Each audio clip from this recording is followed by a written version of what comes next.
The information featured in this program is general in nature and therefore should not be relied upon. Guests appearing on the program may have commercial arrangements with some of the companies mentioned. Before making any investment, insurance or financial planning decisions, you should consult a licensed professional who can advise whether or not your decision is appropriate for you. Property Investing Matters is brought to you by Destiny, empowering investors to achieve success through property investment for more than 24 years.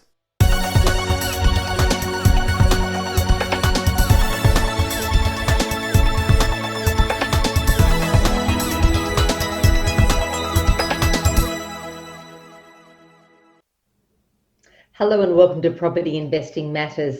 Still in lockdown with no signs of ever getting out ever again, but we'll keep plugging away and we'll keep doing the show to the best of our ability to do so. Now this week, the property professor, Peter Koulizos, joins me and we're going to take a look into regional markets as they stand around the country and also ask the question, are they worth thinking about for your property portfolio? At any time during the show or even in the coming week, you can email your question to be answered either this week or on our next show if we don't get time tonight. Send those questions to pam@mypropertytv.com.au or pop them in a comment on my Facebook page. My guest tonight, the property professor Peter Koulizos, doesn't need much in the way of introduction, but for those of you who don't know him, Peter specialises in property valuation and economics and has a personal investment experience as well. But he also holds a teaching degree, a graduate diploma in property, and a master's of business in property. Now, Peter lectures in property investment for UniSA and is an expert in property all over Australia. Let's welcome Pete to the show right now. And hi, Peter, how are you doing? I'm very good indeed, Margaret. How are you?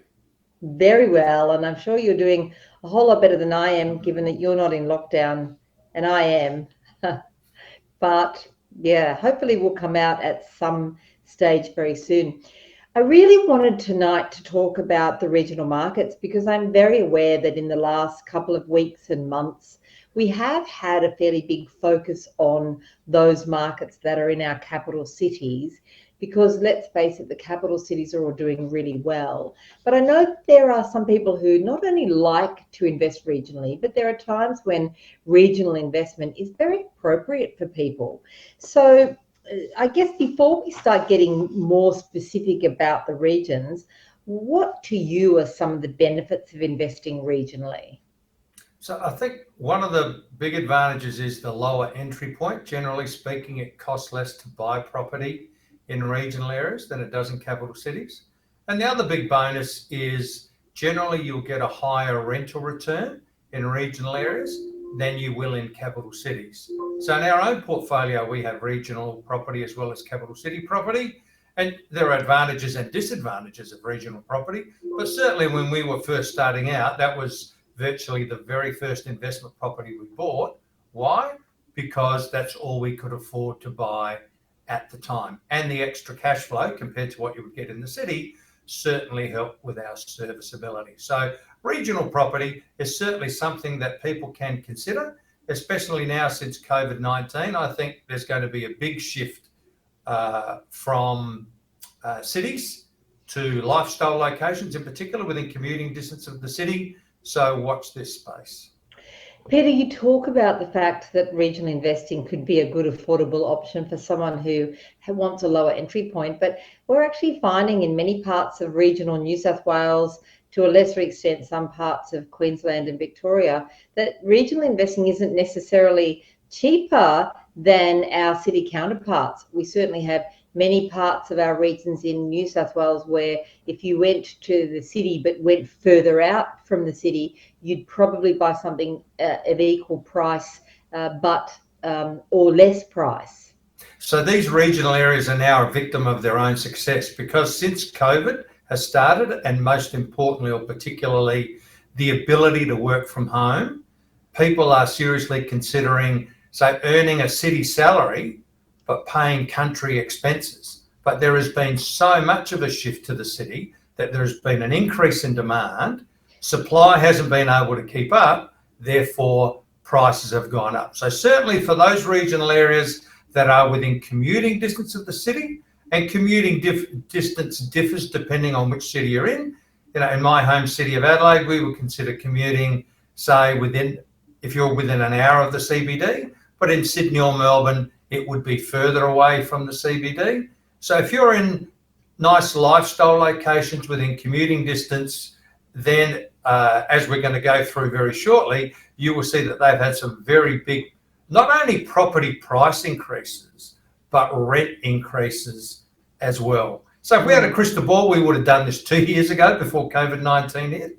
But I think this move away from cities and also buying a second holiday home is going to continue for a while, just like it did after the last big shock we had, which was September 11, and people were mainly fearful of travelling overseas, and they put their money towards holiday houses. I think we're going to see something similar 20 years on.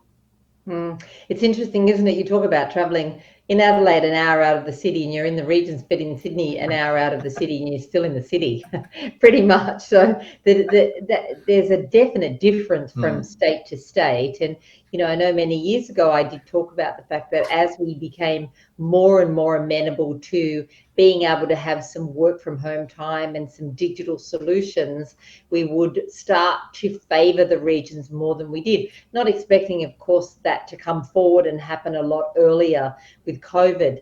Now, there are definitely some drawbacks for investing in the regions as well. What are some of them? Well, for a start, you need to be careful which regional areas you pick. You want to pick regional areas that have a number of capital growth drivers. So if I can give you an extreme example of what not to do, you don't want to be buying in a town where the only thing that's going for it is, let's say, coal mining, because coal is certainly not flavour of the month so far as an energy source is concerned.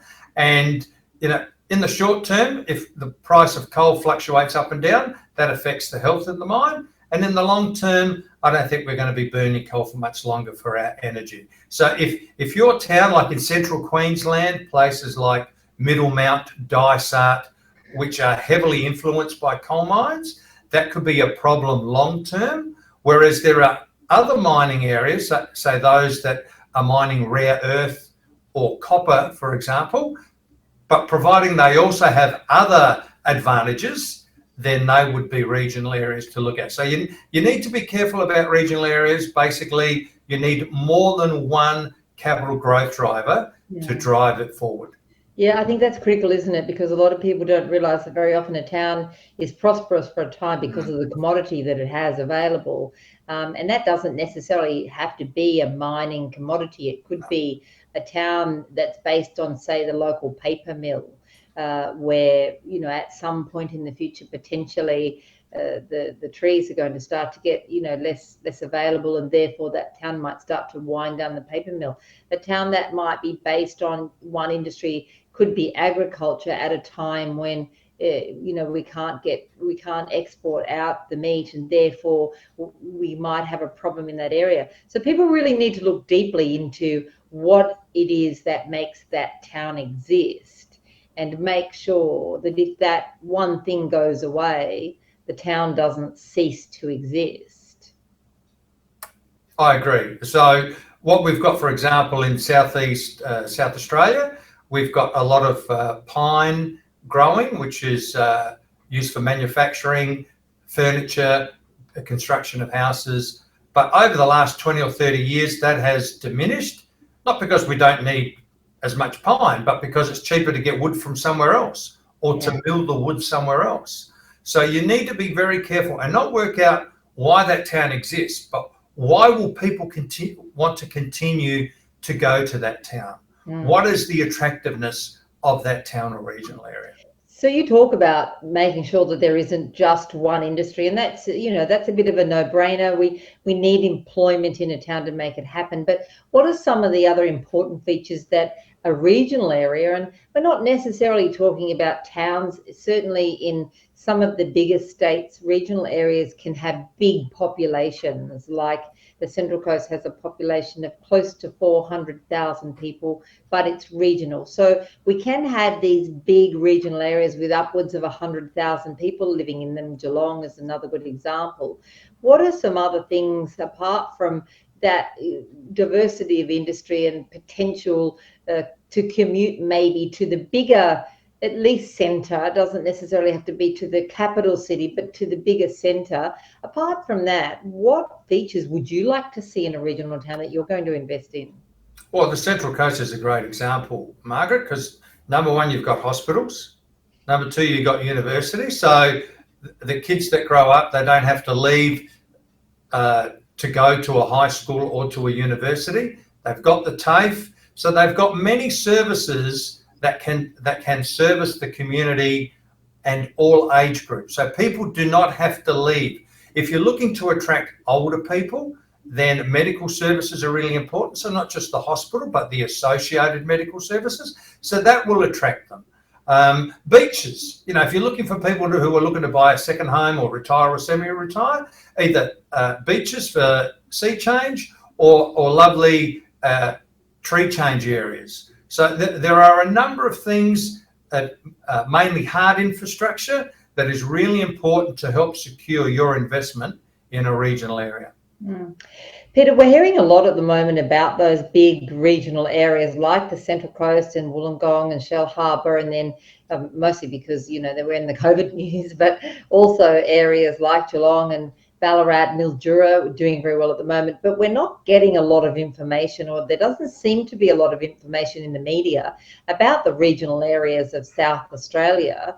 So can you tell us a little bit more about what's happening there? Yeah, look, Margaret, as much as I love my state, and I'm sure there are South Australians watching, look, there are not many regional areas in South Australia that I would encourage people to invest their money. In the eastern states, you have regional areas with hundred thousands of people. Our biggest town, our biggest regional area, would have just over 10,000 people. And it's not just the size of the town, because you could invest in a country town with less people, but what's it got going for it? So our three biggest towns in what we call the Iron Triangle, Whyalla, Port Augusta and Port Pirie, heavily dependent on manufacturing. Whyalla was shipbuilding. Port Pirie has a lead factory there, lead smelter. We don't build ships anymore in Australia. Lead is not a clean resource. So they're doing that in other third world countries. Mount Gambier is another place, but that was heavily influenced by milling, timber milling. Well, they're doing that overseas. So the areas that I would invest, say, in South Australia would be the coastal areas, because there is certainly a shift to the coast and also to the Adelaide Hills. Now, the Adelaide Hills might sound like it's far away, but as Margaret alluded to it before, in 15 minutes from the CBD, you can be in the Adelaide Hills. And you can have a glass of wine in your hand. Yes, very true. Yeah, certainly, they're not that far away. And I think over time, I think we're a long way off it yet, but over time, and I'm talking 30 and 40 years, we will start seeing some of those areas that you almost considered to be regional now as being assumed into being part of your city, really, as you start to get that urban sprawl. I have a friend whose daughter has moved to the hills, and I remember when we went to visit her thinking, we're going to the hills to visit her, settle in for a bit of a car journey, and I was shocked. When we were there at her house in 20 minutes, it was like, okay, my son lives further than that from me, and he's considered to be close by. So what about other states? What are you seeing as the standout regional areas in other states at the moment? So Victoria, Bellarine Peninsula, Mornington Peninsula, very big demand. Or Melbourne has had the arguably the worst lockdown out of all the states in Australia. So there are people desperate to get out of the city. There's been a huge demand for people buying homes or second homes, holiday homes in those areas. In New South Wales, Central Coast, South Coast, Queensland, the Gold Coast, Sunshine Coast, Perth, I haven't heard much about. But yeah, look, that's probably because, it's like Perth, and then it's a bit of a trek. It's a couple of hours till you if you go south. And then if you go north, it's like 3 days or something before you get to anything else. So. Yeah, that's right. Very true. Yeah. Okay. All right. So, having said all of that, is there any sort of regional area that we hear about outside of South Australia? Because you've already told us about South Australia, that you would suggest that people don't buy in, maybe areas that people seem to be interested in, or there might be developers moving there or moving in and around the areas at the moment. Are there areas that you'd warn people to be careful of? Yeah, look, for safety reasons or to lessen your risk, I would encourage you to stay close to a capital city. That doesn't have to be within commuting distance. It might be 2 or 3 hours away rather than say 10 hours, or close enough to a major regional centre that has hundreds of thousands of people, that has lots of services. Stay away from areas that are heavily dependent on coal mining. That's not going to be around for much longer, I don't think. So if your money is invested there, you can expect high vacancy rates. You can expect property prices to drop. And this is nothing new. You only need to look back what happened 5-10 years ago in Western Australia in places like Port Hedland and Newman, where property prices dropped by 70%. That is hugely significant. So for me, it's relatively close to a capital city. It has a number of capital growth drivers, and it doesn't have these dirty industries like coal mining or lead smelting. What is there like a minimum population that you like to see in an area before you would invest there? Okay, Margaret, you and I might disagree here, but our regional investment is in a country town with less than 1,000 people. Right. I have very good knowledge of it because we used to live there. So my first teaching job was out in the country, and so I have very good knowledge of the area, and it's got a number of capital growth drivers. People live there, people retire there, people holiday there, and also the local farming community use it as a service industry. So even though it's only a very small town, it has a number of things going for it. Where is it? Ardrossan on the Yorke Peninsula. Right, okay. Okay, so you think that it is possible to invest in a smaller town like that, but you need to be certain that there's some future that will result in the property growing over and above inflation. Yes, and ideally it needs to be on the coast. Yeah, obviously the coast does certainly help. Do you think it's possible for a regional area, a good solid regional area, to perform as well as a capital city does in someone's investment time frame? Yeah, look, since COVID-19, and I got some figures here from CoreLogic, if we've got time, I'd like to go through them. Yeah. The regional areas have outperformed. So if I could just take my eye away from the camera and look at my computer here. So in the last 12 months, regional areas have improved. Their property price has gone up by 20%, capital cities 15%. So they've outperformed there. Then we look at the number of sales transactions. Regional areas, there's been 50% more sales in regional areas in this 12 months than there was in the previous 12 months, compared to 37%. So an increase in sales both in the city and the country, but in regional areas, it's been 50% more. Again, it's a lot of these city people buying their home or their second home out of the city. Rents have gone up in regional areas 12%, but they've only gone up by half as much in capital cities. So again, regional areas, a big winner there. So far as rental yield is concerned, regional areas 4.5%, capital cities only 3%. Another big winner there. Time to sell a property has dropped in both the cities and in the regional areas, as you would expect, but 12 months ago, it took 65 days on average to sell a property in a regional area and 44 days in the capital city. Big difference, it's like a 50% difference from city to country. Now, 28 days in the capital city and 33 days in a regional area. That's less than 20% difference. So again, a big increase for our regional investors. Vendor discounting, that is the amount of money you have to drop from your asking price to get a sale. 12 months ago, 4.1% out in the country, 3.8% out in the city. Now they're both the same at 2.8%. So the city was winning 12 months ago. Now it's the same. So there's just been some fantastic movement in regional areas. And one of the main reasons, Margaret, is the lack of supply. Not only have we got lots of people from the city areas moving out to the country, there's hardly anything to buy. In regional areas, there's 37% less property to buy today than there was 12 months ago. And in the cities, it's only 17%. So, for those people that have studied economics, price is a function of demand and supply. Supply has been particularly restricted in the regional areas in the last 12 months. So just going through those few stats there, Margaret, we can see that things have been fantastic in the regional areas, not just in the last 12 months, but probably since COVID started. And I think, of course, you talk about supply and demand. The other thing to consider is whether an area has a town plan that is allowing for a lot of land releases in the near future. And a lot of those country towns don't have that because they're surrounded by a lot of farmland, and that farmland doesn't have the approval for it to be subdivided. And to do that anyway requires significant dollars. To take a former broadacre lot and subdivide it to a council's requirement, you normally have to spend a significant amount of money on things like the road infrastructure,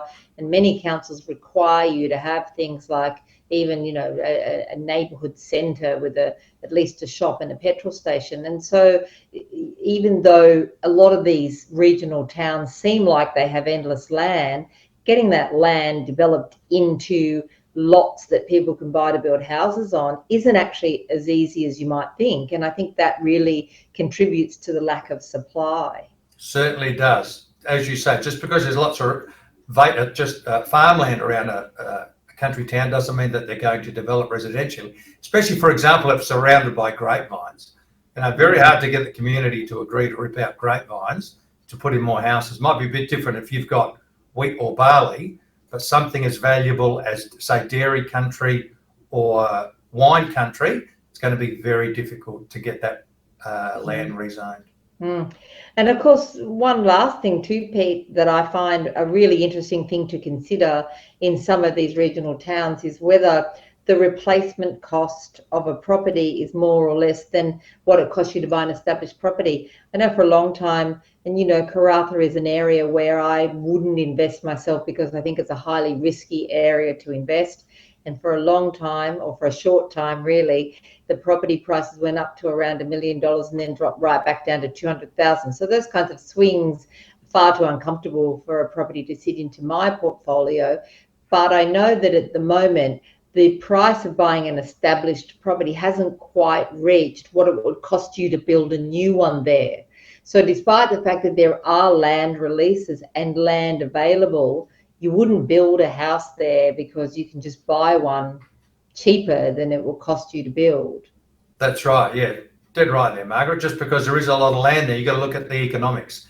Are you better off buying a house that was recently built or spending a lot extra to build yourself a brand new one?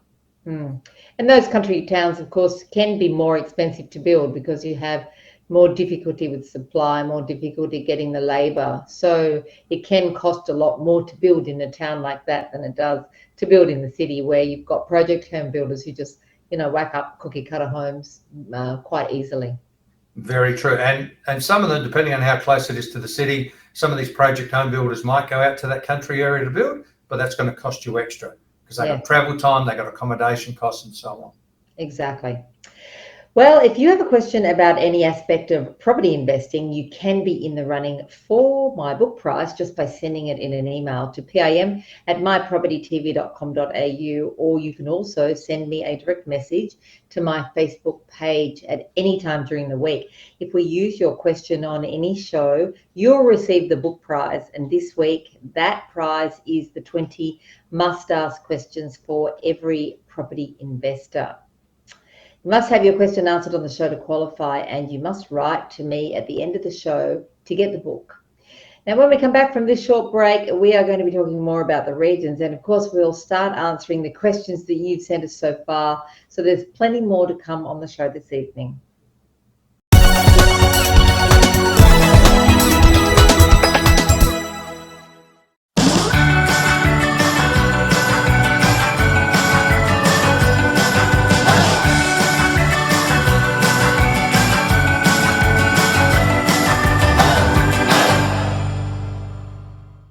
You can teach me your game with no reason.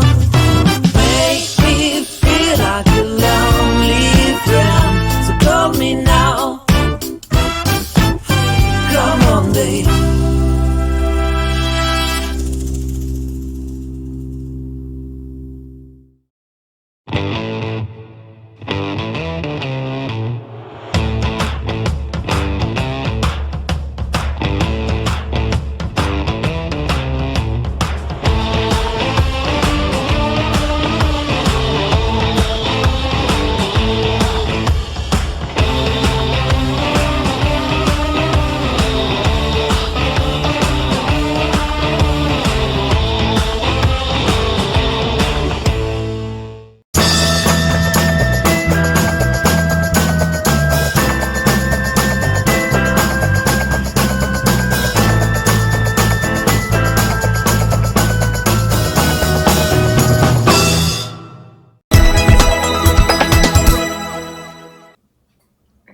Welcome back to Property Investing Matters on My Property TV. I'm Margaret Lomas, and tonight joining me from Adelaide is the property professor, Peter Koulizos, and we're talking about the regions as a place to invest.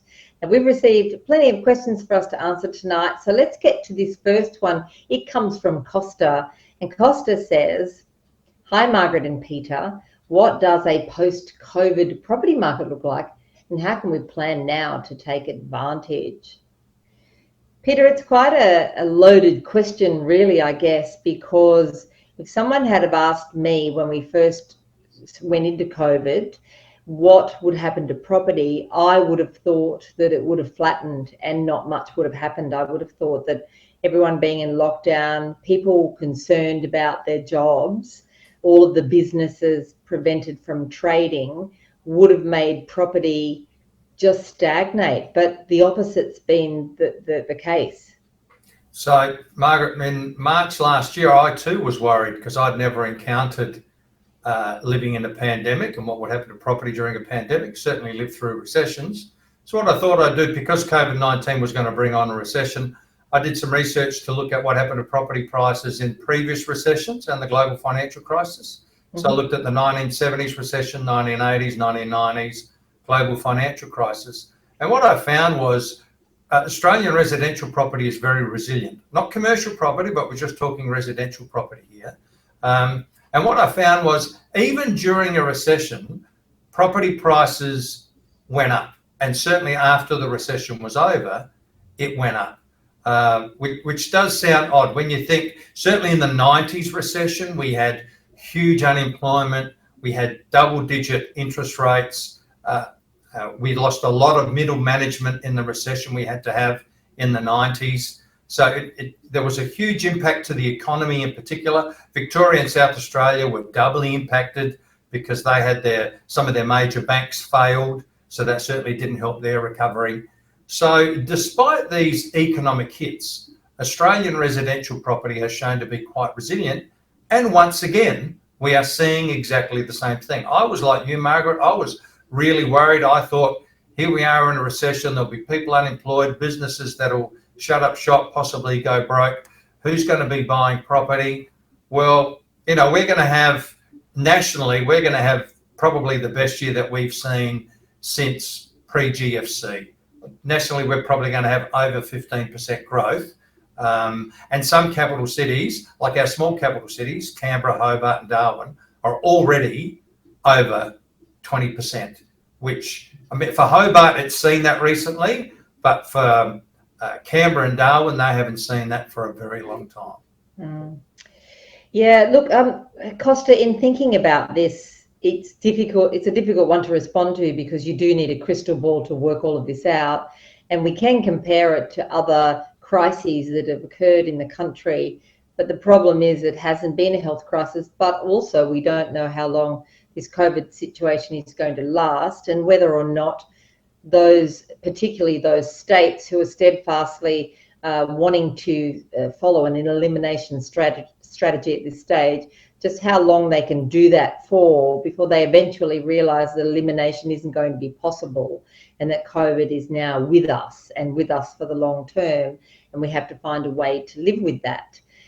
I think if we look at the entire market, it's difficult to tell, but if we break markets down, we might be able to get a better idea of what will happen. And again, I'm just talking about what makes common sense here rather than anything that I particularly know ahead of time. And that would be that places like Sydney, which are now reaching again that unaffordable place. I know it's had a good run, but we also have to remember that it's come off the back of a fall that it had after 2017.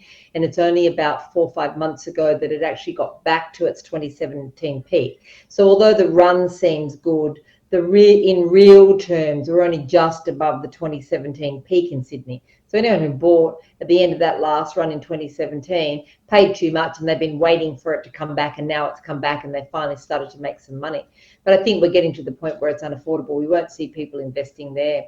If WA and Victoria and Queensland continue to pursue an elimination strategy and refuse to open up, we are going to see big pain on their tourism industry and in their bigger cities on things like hospitality, because while they can support those things themselves, they can't help them to prosper. So I think if people aren't going to the bigger towns or the bigger cities of Brisbane and to the bigger towns like Cairns, we are going to see suffering there, and that will impact eventually back on property prices. It just has to. Conversely, we are then going to see, at the moment, I think people haven't been investing in property so much, so investors haven't been as active, because buying your second place or third or fourth or fifth, you do have to worry about the stability of your job for that. It's not quite the same. If you're buying a property to live in, it's like, should I rent or buy a property to live in? It's one or the other. And in many cases, the buy option, with rents having gone up, is a better option than the rent option because it works out cheaper with interest rates so low at the moment. And I think that's what's put this big demand and the big floor under property at the present time. But once we start seeing investors active in the market again, we'll see them going into those affordable markets that aren't affected by tourism and hospitality. So those markets where there are families living who just do normal everyday jobs and hopefully COVID-proof jobs, then I think those towns and suburbs are going to start to become in demand and start to see really good ramping up of prices. And as a property investor, I think the whole argument's just become a lot harder for you because you have to be able to consider all of those extra things when you're looking where to buy. Would you agree with all of that, Peter? Yeah, look, all of that, Margaret, and I'll throw in one other thing, and that is working from home. COVID-19 has fast-tracked the ability for us to work from home, and apparently the younger generation are very, very keen on it. That's something that they would expect when they get a job. If you're going to be working from home, then generally speaking, you're going to be needing a slightly larger home because you'll need a separate study at least. If both of you are going to be working from home, then maybe even 2 studies. Homeschooling is not going to be around forever because once our lockdowns are over and schools open, we won't need to worry about that. But I think not everyone's going to work from home every day, but certainly some people will be working from home on some days. Therefore, their home will need to be larger to accommodate the fact that they are there more hours than they used to be, and also you will see more money spent in renovations to help cater for the fact that they're working from home. So if you're going to be doing that, one thing that a property investor might want to consider that we really haven't considered in the past is the strength of the internet in the area. Because when we say working from home, you still need to be able to dial into work and communicate with your bosses and your peers. So when you're looking for areas to invest in, check out the NBN, check out the internet strength. So, Costa, plenty to think about in terms of where and how you invest. And although the long term can sort out most property issues, except for those ones where you bought in a really silly area to buy, very emotionally, but while, even a property that might not perform straight away for you over the long term can sort itself out and should grow at some time, providing most of the growth drivers were there. I think there are very specific things to be looking for in property post-COVID. When I say post-COVID, I'm talking as early as 2022, when things have to start happening. We do have to start living with it and opening up. But I think the way we live and work then will very much dictate where and how people buy and how much money they've got to spend. And I think it's going to create some very surprising results for people. And I think this whole capital cities growing better than regions could be a thing of the past from here on in now, as people more and more pursue lifestyle choices around where they want to live rather than having to live around where they work. I really think that this is it now, and from here on in, we won't see that big division between the really big capital cities and then the good regions. We won't see that big difference in how they grow over time and the kind of rent returns you can get. I think there's a big difference coming up. Let's go to our next question that comes from Craig, and Craig says, hi team, your thoughts on long-term growth in the Albury-Wodonga region? Peter, of course, Albury being New South Wales, Wodonga being Victoria, makes no difference at the moment now because we're all locked down. Border towns, though, to me are in the news a lot at the moment, and they're in the news because people who live and work in them might live in one and work in the other, or live in one and have their family in the other, and it's becoming really difficult for them. And unless we can be reassured around what's going to happen in terms of future lockdowns, then to me, the whole thing may impact on property prices. Well, I agree with you, Margaret. Looking at Tweed Heads, Coolangatta, Albury, Wodonga, we don't have those twin cities here in South Australia, but we've had those issues with the border towns. Like we haven't allowed, say, Broken Hill, which is much closer to the South Australian border than it is in Sydney. We've had to chop our border off to them, or even closer towns, say, between Victoria and South Australia. So I think people are going to be thinking twice about that, and mainly because the lockdowns has really brought it to the fore. And as you said, so you lived in, say, Albury, but you worked in Wodonga. There's been some huge issues these last 18 months around that, and I think that'll stay in people's memory for a while. Yeah, agreed. Having said that, our analysis shows that Wodonga is showing the fundamentals of growth. So what I can say to you, Craig, is that Wodonga definitely is showing out of the two as being the one that will do the best in the foreseeable future. But that foreseeable future, I think, hangs in the balance according to what ends up happening with lockdowns, whether the exit plan proposed by National Cabinet and now seemingly being reneged on by at least Queensland and WA, whether that exit plan comes to fruition or not. I think a lot of things hang in that balance, but I think border communities, more than most places, definitely hang in that balance as well. This next question comes from Isabel, and Isabel says, hi Peter, I'm considering developing a block that I have, but to do so I require a hammerhead or battle axe subdivision. Council has indicated that it would give approval for this. In your experience, do such properties have difficulty selling? Do they sell for less than a similarly sized and shaped property with street frontages? So I'll start with a South Australian perspective, and the answer is yes. Battle axe properties or hammerhead properties on average sell for less than the street frontage properties. So you need to be very careful when you're developing, because when you're going to build that house at the back, it's going to cost you the same to build the house at the back than if you built a house that had street frontage. But the house at the back is going to sell for less. So in theory, the land at the back needs to cost less. But there are additional costs. So when you're connecting a house that has street frontage with the mains, water and sewerage, it only has several metres to go. But when you've got to get the mains, water and sewerage all the way to the back, you have many metres to travel. So that's going to cost extra. So look, one of my very first developments was a battle axe, and it took forever to sell the rear. And I said to myself, I would never do another one. And here I am 30 years later, and I haven't done another one. But I know, Margaret, you've done a battle axe, and quite successfully. Yes, we did do a battle axe that was successful, but let me tell you why I think it was successful. Well, firstly, the person who'd owned it before us, unbeknownst to us at the time, had already done all that sewerage stuff. So we didn't have to pay any extra for that because he was going to do the subdivision and never got around to it. So that was the first thing.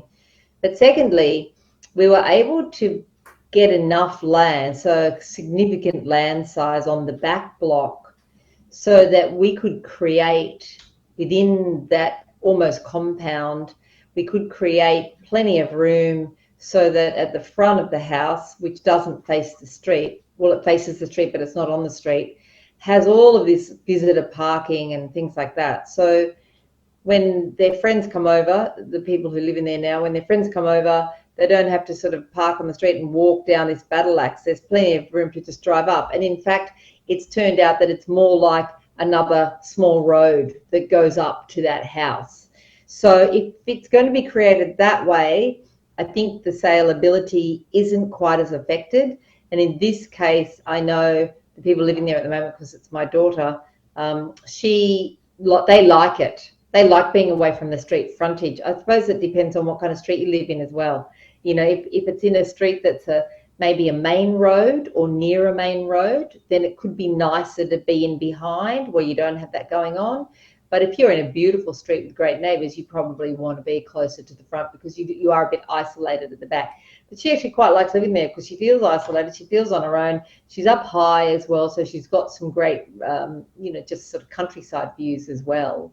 But I think there's a specific kind of development, Isabel, that you need to do in order to make that work. If you're squeezing a house into a rear block where you can barely get your own car up there and in, then I think it can certainly be difficult. As Pete says, though, if in our case, we literally got the block of land for free, literally. I mean, it costs us hardly anything to do the subdivision. And under those circumstances, there's definitely still some good profits to be made. I think the design is very important, as you alluded to, Margaret. So simple things like have some landscaping alongside the driveway so it just doesn't look like a narrow lane. And also, as Margaret pointed out with her development, people can park their cars on that site rather than park in the street and walk down that long battle axe handle. So to either give it spaciousness or the perception of spaciousness is really important. And let's say rather than them facing the fence of the house that faces the street, have some screening there. Again, simple landscaping so that it doesn't look like that they're at the back of another place. They've got this lovely outlook. Yeah, exactly. And I think you have to be very, very careful about your choices with that sort of thing. Our last question is from Chad, and I guess you've answered a little bit of it already, Peter, but I'm still going to put it to you. And he says, "Hi, Peter. Can you provide your comment around a very long-term investment into Whyalla? I have a time frame of 20 plus years, and I wondered if over that time I will see decent enough performance." Okay, Chad, I did some research for you. Whyalla is heavily dependent on the resources industry around it. So I contacted a friend of mine who's very active in that area, is associated with a number of mines in that upper Spencer Gulf area. And one of the issues, I don't want to dampen your enthusiasm for investing in regional areas, Chad, but one of the issues with Whyalla is, number one, it already has an oversupply of property. Like Whyalla it had many more people than it does today years ago, and most of those houses are still standing. So it has an oversupply of property, hence property prices haven't increased much. Vacancy rates can be quite high. Rent doesn't grow as much. The big silver lining that we have in South Australia is Olympic Dam, which has some of the largest deposit of some of the most precious metals and minerals in the whole world. But when they first talked about expanding the mine just before the GFC, everyone in South Australia was getting really excited. This was going to be a game changer, and it will, but it won't be as positive for Whyalla and Port Augusta and Port Pirie as we originally thought. One, mining technology has changed a lot. So even if Olympic Dam, which is at Roxby Downs, triples their production, doesn't mean they're going to be tripling the number of people that work there. They can expand the campsite at Olympic Dam so people can live there either 2 weeks on or 2 weeks off, or the town itself can expand and people can live there permanently as they already do. So there's a gentleman there called Gupta who bought out BHP and then changed to One Steel, and he was like going to be the saviour for Whyalla, but recently he had some financing problems, so that put a dampener on things. So Chad, unfortunately, mate, the future is not as bright for Whyalla as we once may have thought, for a number of different reasons. If you haven't bought there yet, I think there are better options than Whyalla. Well, let's just hope that he wasn't trying to get advice after the gate had already been open and the horse had bolted, because it doesn't sound like a place that you would invest. I know a while back there was some noted property commentators really talking it up out in Whyalla. So at the time it worried me a little bit, but obviously for you, Chad, maybe not the place to invest right now. Well, that does wrap up the show this week. Remember that as it's all free, you can watch it as many times as you like. Also, share the link with your friends too. Coming up next time, Simon Presley provides one of his very detailed updates, so be sure to tune into that episode. If we answered your question tonight, please now send me an email to pim@mypropertytv.com.au with the subject book prize. Tell me your name, the question that you asked, and your book will be on its way to you. And thank you so much to Peter Koulizos for being with us tonight and for answering all of your questions. Peter, thank you so much. I know when you come on the show, you always do a lot of research before you come, and it's great to get your perspective. Thank you, Margaret. It's always a pleasure to be on your show. Well, you'll definitely be back again later in the year, and we all look forward to that. Now, if you have a question or you want to contact me between shows, you can email me at pim@mypropertytv.com.au. Reach out to me via social media. I'm on Facebook, I'm on Instagram, I'm on Twitter, and I also have a TikTok, but don't go to the TikTok because I've only done one video and I only have 2 followers. So, but if you'd like some help on your own journey, give us a call. Our brand new service, Property Match, does all the work for you at a fraction of the cost of a buyer's agent. So it's a great service, and it explores multiple data points all over Australia to help you buy the property wherever it exists. In a way that has made sure that all the research has been done for you. Just contact us and we can tell you more about how that all works. Have a great week, and I'm going to see you back here next time.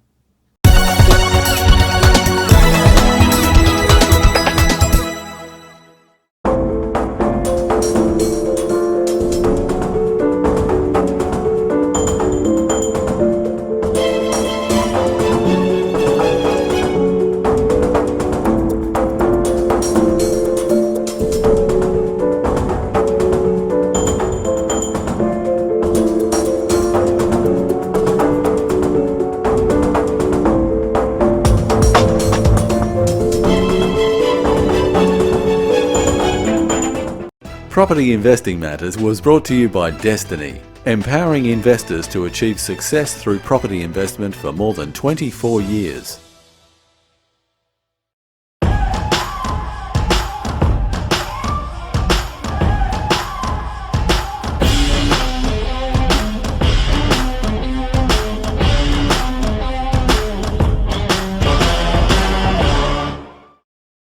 We can